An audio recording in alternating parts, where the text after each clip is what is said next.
چونکہ مفتی صاحب کی صحت بھی ساتھ نہیں دے رہی، یہ ان کی مہربانی ہے کہ پھر بھی وہ یہاں ہمارے پاس تشریف لائے ہیں۔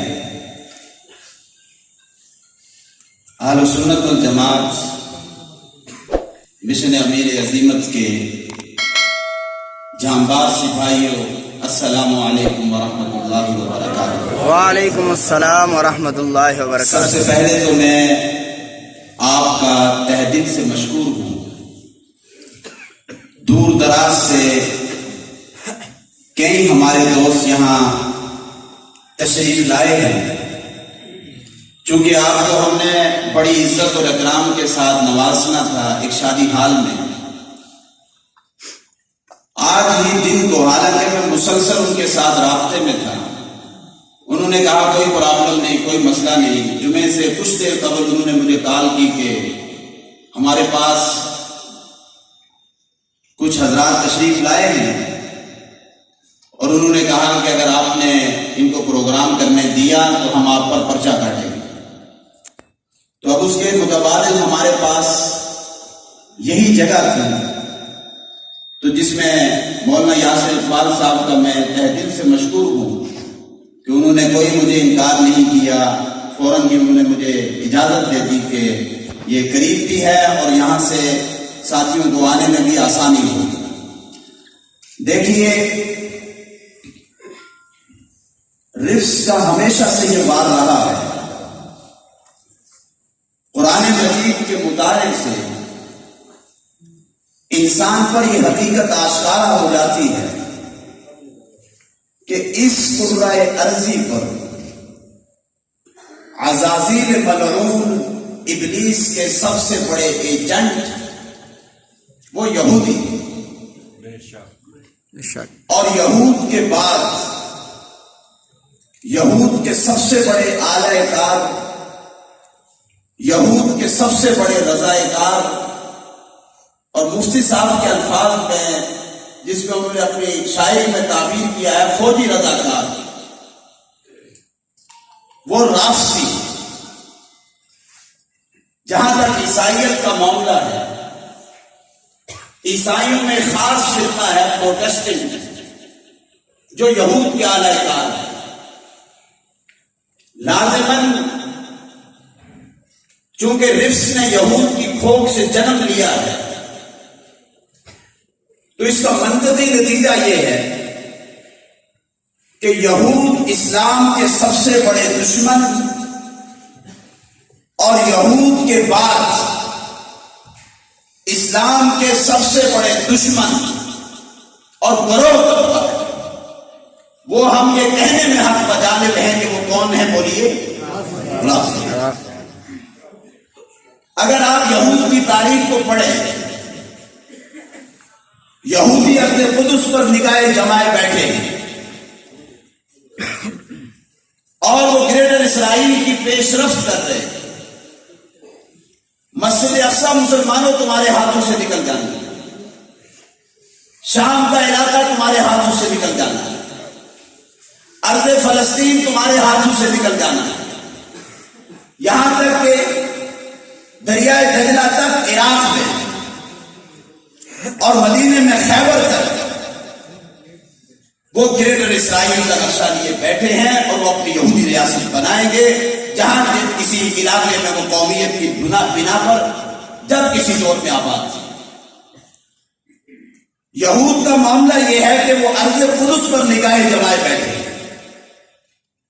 اور رفس کا معاملہ یہ ہے وہ ارض حرمین کے اوپر اپنی نگاہیں جمائے بیٹھے۔ تو رفس کی ایک ہے سیاسی تاریخ، ایک ہے رفس کی مذہبی تاریخ۔ اگرچہ یہ موضوع بہت لمبا ہے، میں انتہائی جامعیت کے ساتھ میں آپ کو یہ بتلانا چاہتا ہوں کہ آپ کا دشمن اتنا چالاک، اتنا مکار، اتنا عیار ہے کہ شاید کہ ہم سوئے ہوئے ہیں، ہمیں ہوش نہیں ہے۔ فاروق اعظم کی شہادت ایران کی طرف سے سیاسی انتقام کا مظہر تھا. عثمان غنی کی شہادت سبائی فتنے کا مظہر تھا. وہی سبائی تھے جو بعد میں اپنے آپ کو شیعان علی ظاہر کرتے حضرت علی کی صفوں میں جا گھسے تھے. حضرت عثمان غنی کے بعد جنگ جمل اور صفین جیسے حادثات پیش آئے. خیر القرون کے زمانے میں 90,000 مسلمان صحابہ موجود ہیں، ایک دوسرے کی تلواروں سے شہید ہو گئے. جنگ جمل اور صفین جیسے حادثات یہ کوئی اتفاقی جنگیں نہیں تھی، سبائی سازشوں کا اور سبائی فتنوں کا مظہر تھا. اس کے بعد پھر حضرت علی کا مدینے کو چھوڑنا اور کوفہ کو جا کر دارالخلافہ بنانا، پھر حضرت حسن کی شہادت، حضرت علی کی شہادت، حسین ابن علی کو کوفہ میں بلانے والے، ان پہ تلوار کھینچنے والے، انہی کے ساتھ غداری اور بے وفائی کرنے والا جو گروہ اور طبقہ تھا، وہ یہی سماعیت کی نسل تھی، وہ یہی یہود کے تیار کردہ لوگ تھے. پھر اس کے بعد بنو امیہ کی سلطنت اور حکومت کا خاتمہ کروانے والا، بنو امیہ کے خلاف بنو عباس کو بھڑکانے والا. آپ تاریخ کے اوراق کو کھنگال کے دیکھ لیجیے. ابو مسلم خراسانی یہود کا ایجنٹ اور سبائیت کا پیروکار اور شیعہ. آپ اس سے آگے چلیں، بنو عباس کے آنے حکومت میں عروس البلاد بغداد پر تاتاریوں کو حملے کی دعوت دینے والا، 16 لاکھ مسلمانوں کا قتل عام کروانے والا، کہ دریائے دجلہ مسلمانوں کے خون سے رنگین ہو کر ایک طویل عرصے تک بہتا رہا، اور شاہی قطب خانوں کو دریائے دجلہ کی نظر کیا گیا. تاتاریوں کو بھلا کر بغداد کی اینٹ سے اینٹ بجانے والا ابن علقوی کون تھا؟ نصیر الدین توسی کون تھا؟ آپ تاریخ کے اوراق کو کھنگالے، آپ کو یہی گروہ یہی طبقہ نظر آئے. پھر مزید اس سے آگے چلے، یورپ کا عظیم فاتح با یزید جلدرم عثمانی، یہ اتنا عظیم فاتح تھا، اس کے اوپر ظلم کرنے والا تیمور لنگ، تاریخ کو کھول کے پڑھیے کس کیا. مزید اس سے آگے چلے، ایشیائی کوچک ترکی میں خلافت عثمانیہ کے عہد حکومت میں مسلمانوں کی ایک مملکت قائم کی. ایشیائی کوچک مسلمانوں کی حکومت کا خاتمہ کرنے کے لیے جسارت کرنے والا تیمور لنگ شیعہ. اور پھر مزید اس سے آگے چلے، ایران کے صفوی حکمران جنہوں نے سلطان صلاح الدین ایوبی کے قتل کی سازشیں کی. تاریخ بھری پڑی اس فتنے کے مظالم سے. آپ یہاں تک بر صغیر پاک و ہند کا جائزہ لیں، آپ کو بنگال کا میر جعفر اور دکن کا میر ساجد، میر جعفر اور میر ساجد کون تھے؟ آپ کو تاریخ بتلائے گی کہ دونوں انگریز کے ایجنٹ اور رافضی تھے جنہوں نے سلطان ٹیپو کے ساتھ غداری کی. آپ پاکستان کی تاریخ کو پڑھیں، پاکستان کو 2 لفظ کرنے والا قومی غدار جنرل، شراب کے نشے میں دھت رہنے والا یحییٰ خان کون تھا؟ کیا انہی کی قبیل میں سے نہیں تھا؟ کیا انہی کی نسل میں سے نہیں تھا؟ یہ ہے رافضیت کی سیاسی تاریخ. سیاسی اعتبار سے رافضیت کبھی بھی تمہاری ہمنوا نہیں بنی. اکثر اسلامی سلطنتوں کا جو تختہ الٹا گیا ہے اس میں روافض ملوث تھے. اور یہ بات میں بلا دلیل کے نہیں کہہ رہا. علامہ انور شاہ کشمیری جیسا محدث العصر، آپ نے اپنی کتاب فیض الباری میں لکھا ہے کہ اکثر و تقریب السلطنت الاسلامیہ کان علی الروافض. اکثر اسلامی سلطنتوں کا جو تختہ الٹا گیا ہے اس میں روافض ملوث تھے. لہذا یہ سیاسی بنیادوں پر آپ کا ہم نوا اور آپ کا گروہ طبقہ نہیں بن سکتا. سیاسی اعتبار سے کسی بھی محاذ پر رفس کے ساتھ ہمارا اتحاد، بولیے اتحاد، سارے بولیے اتحاد نہیں ہو سکتا. چاہے سیاسی اعتبار سے چاہے مذہبی اعتبار سے. وہ لوگ جو سیاسی بنیادوں پر رفس کو اپنی گود میں لیے بیٹھے تھے، آج وہ تو اسلام کے بقا کی جنگ لڑنے کے لیے آئے تھے.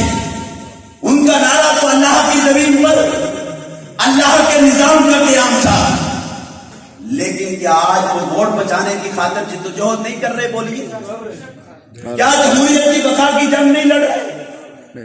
حالانکہ جمہوریت کفر پر اپنے نظام حکومت ہے اور اس کے بچانے کی جدوجہد نہ سیاسی اعتبار سے رافضی ہمارے ہم نوا ہو سکتے، نہ مذہبی اعتبار سے. اگر آپ ان کے مذہب کا جائزہ لیں، آپ کو ان کی تاریخ انتہائی سیاہ ترین تاریخ نظر آئے گی. یہاں تک اللہ کی ذات پر حملہ رفس نے عقیدہ بھلا کی صورت میں کیا ہے کہ اللہ جھوٹ بولتا ہے. اس قرآن مجید کے بدلنے کا عقیدہ کہ یہ قرآن محرف شدہ ہے، کہ اس قرآن میں تبدیلی ہو چکی ہے، یہ عقیدہ کسی یہودی نے وضع نہیں کیا، یہ عقیدہ کسی عیسائی نے وضع نہیں کیا. اس عقیدے کے بانی یہود کی کھوج سے جنم دینے والے کے ہندو رافضی.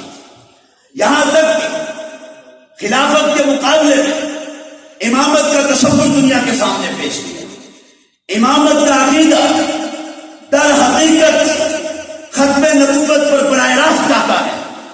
جیسے قادیانی ایک کو نبی مان کر ہم نے انہیں اپنی صفوں سے جدا کر دیے، وہ ایک کو مانتے ہیں تو یہ کتنوں کو مانتے ہیں؟ میں نہیں کہہ رہا ہوں، شاہ ولی اللہ کو پڑھ لیجیے، آپ نے تفسیرات الہیہ میں لکھا ہے امام با اصطلاح عیسیٰ معصوم مفترض الطاعت منسوب للخلق و وہی باطلی در حق امام تجویز می نمائید گو بزبان حضرت صلی اللہ علیہ وسلم را خاتم الانبیاء بھی گفتماش. پس در حقیقت شیعہ ختم نبوت رامن کے رہا. حقیقت میں یہ ختم نبوت کی کیا ہے؟ بولی. یہاں تک کہ ارتداد صحابہ کا عقیدہ ان کی مذہب کی تاریخ ہے. اٹھائیے علامہ ممقانی کی تنقیح المقال کو، وہ بڑے صاف صریح الفاظ میں لکھتا ہے کہ ہمارے مذہب میں ارتداد صحابہ کی روایات متواتر درجے کی ہے کہ حضور کے جانے کے بعد سارے صحابہ مرتد ہو گئے سوائے دو چار. جو شخص مذہبی بنیادوں پر اتنا گھناؤنا ترین عقیدہ رکھتا ہو، ان کی سیاسی تاریخ بھی سیاہ، ان کی مذہبی تاریخ بھی سیاہ، کیا ان کے ساتھ مذہبی بنیادوں پر کسی جگہ پر ہمارا اتحاد ممکن ہے؟ وہ نہ سیاسی اعتبار سے نہ مذہبی اعتبار سے. ہمارے یہاں کے حالات انتہائی حساس حالات. اس علاقے شاید کہ آپ کو اس چیز کا علم نہیں ہے. سنیت سوئی ہوئی ہے، خواب خرگوش کے مزے لوٹ رہی ہے، تقریریں سنتے ہیں بس قانون کے مزے میں، کچھ پتا نہیں ہے ہماری منزل کیا ہے، ہمارا ٹارگٹ کیا ہے، ہم نے جانا کہاں ہے، ہماری جدوجہد کن بنیادوں پر ہونی چاہیے. کچھ سوچ نہیں، کچھ خبر نہیں. ایسا ہے کہ نہیں؟ بولے جلسہ ہوگا، دو چار نعت خوانوں کو سن لیں گے، ایک اچھی سی تقریر بھی کر کے چلا جائے گا، اس کو سن لیں گے، بس ہم یہ سمجھیں گے کہ شاید کہ ہم نے مشن کا حق ادا کر دیا. اس سے بولیے مشن کا حق ادا نہیں. آج تک رفس کے خلاف ہمارے اسلاف نے جو جدوجہد کی ہے اس کے 3 پہلو ہیں. مولانا جھنگوی اور اسلاف کی جدوجہد میں فرق کیا ہے، یہ ہے بات اصل سمجھنے کی. حالانکہ اس سے پہلے بے شمار علماء ہیں جنہوں نے رفس کے میدان میں آ کر رفس کے خلاف کام کیا. ان علماء کے کام کا پہلا پہلو یہ تھا اگر کسی علاقے میں کوئی بدباطن شخص کسی صحابی کی توہین کرتا ہے، جواب میں منبر و محراب پر اس صحابی کی یا صحابہ کی مدح کی جاتی ہے، ان کے فضائل بیان کی جاتے ہیں، ان کے مناقب بیان کی جاتی ہے۔ ایک یہ طرز رہا ہے رفس کے خلاف جدوجہد۔ نمبر 2، اگر کسی بدباطن شخص نے صحابہ پر اعتراضات یا اہل سنت کے مسلک کے خلاف کوئی کتاب لکھی ہے، ہمارے علماء نے کتاب لکھ کر اسے واپس کیا کیا ہے؟ بولیے، جواب دیا۔ شیخ الاسلام ابن تیمیہ منہاج السنہ منہاج الکرامہ کے جواب میں، مجدد الفسانی نے رد روافض میں، حضرت شاہ ولی اللہ نے ازالۃ الخفاء عن خلافت الخلفاء لکھی، آپ کے بیٹے شاہ عبد العزیز محدث دہلوی جن کی علمی سلطنت بخارا اور سمرقند تک مانی جاتی ہے، آپ نے تحفہ اثنا عشریہ لکھ کر دنیا رفس کو وردہ حیرت میں مبتلا کر دیا تھا۔ پھر اس کے بعد حضرت مولانا قاسم نانوتوی نے عمار علی ایک باطن شخص کے جواب میں آپ نے حدیث الشیعہ حضرت مولانا رشید احمد قردوہی جن کو ثانی ابو حنیفہ کہا جاتا ہے، آپ نے ہدایات الرشید لکھی، آپ نے ہدایات الشیعہ لکھی۔ پھر خلیل احمد سہارنپوری نے حضرت قردوہی کے کہنے پر آپ نے ہدایات الرشید لکھی، آپ نے مدربۃ الکرامہ لکھی۔ حضرت لکھنوی کی شخصیت سے کون شخص بے خبر ہے؟ آپ نے متعدد تصانیف رفس کے خلاف دی۔ النجم میں آپ کے رسائل، آپ کے مضامین دلائل کے ساتھ مزین ہو کر چھپتے رہے۔ مولانا کرم الدین دھویل صاحب چکوال والے، قاضی مدد صاحب کے والد صاحب، انہوں نے آفتاب ہدایت کتاب لکھ کر دنیا رفس کو وہاں سے گھسیڑ دیا تھا جہاں سے رفس نے جنم لیا تھا۔ پھر اس کے بعد قاضی مظہر حسین کی شخصیت قوم اس سے واقف نہیں، آپ کا قلم رفس کے سینوں میں خنجر بن کے پیوست رہا، یہاں تک کہ ایک رفس کے خلاف کام کرنے کا یہ پہلو ہمارے علماء میں رہا ہے۔ نمبر 3، مناظرے کے میدان میں رفس کو جواب دیا گیا۔ حضرت لکھنوی نے مناظرے کی، حضرت تونسی نے مناظرے کی، علامہ دوست قریشی نے مناظرے کی۔ تو یہ تیسرا پہلو تھا اس فتنے کے خلاف کام کرنے کا۔ اب میں فرق بیان کرنے لگا ہوں، کان کی کھڑکیاں کھول کر دل و دماغ میں میری اس گفتگو کو جگہ دیتی ہے۔ اسلاف کی یہ ساری جدوجہد دفاع کی پالیسیوں پر مبنی تھی۔ مفتی صاحب ایسے ہی تھا یا کچھ اور؟ دفاعی جنگ لڑ رہے تھے۔ رفس کا کفر عالم پر تو دور کی بات، عالم اسلام پر بھی آشکارا نہیں ہوا۔ یا تو ان کا کفر کتابوں تک محدود تھا، یا ان کا کفر منبر و محراب کے مبلغ تک محدود تھا، یا ان کا کفر کسی اور شکل میں مناظرے کی صورت میں بند تھا۔ ایرانی انقلاب کے بعد امیر عزیز حضرت مولانا حق نواز شہید رحمہ اللہ، آپ نے جرأت، آپ نے بہادری، آپ اپنی شجاعت اور آپ اپنی دلیری کے ساتھ بغیر اپنی جان کی پرواہ کی آپ نے کلمہ حق، وہ کفر جو کتابوں تک محدود تھا، جو منبر و محراب تک محدود تھا، جو مناظرے تک محدود تھا، دفاعی جنگ سے نکال کر آپ نے ایک بیانیہ دنیا کے سامنے پیش کیا۔ وہ بیانیہ کیا تھا؟ سارے بولی۔